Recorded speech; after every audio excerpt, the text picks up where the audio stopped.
அண்டம் முழுதும் ஒன்றினுள் அடக்கம். அதுவே ஆனைமுகமெனும் ஓங்கார விளக்கம். சுழலும் கோள்கள் அவன் சொல் கேட்கும். அவனை தொழுதால் போதும் நல்லதே நடக்கும். ஆனைமுகனை தொழுதால் நவக்கிரகங்களும் மகிழும். நல்லதே நடக்கும், நல்லதே நடக்கும்.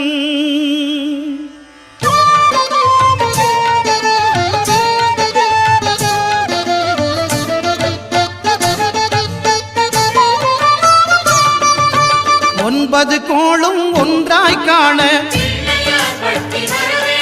அங்கு கற்பகம் என்னும் கடவுளின் மெய்யில் ஒன்பது கோளும் ஒன்றாய் காண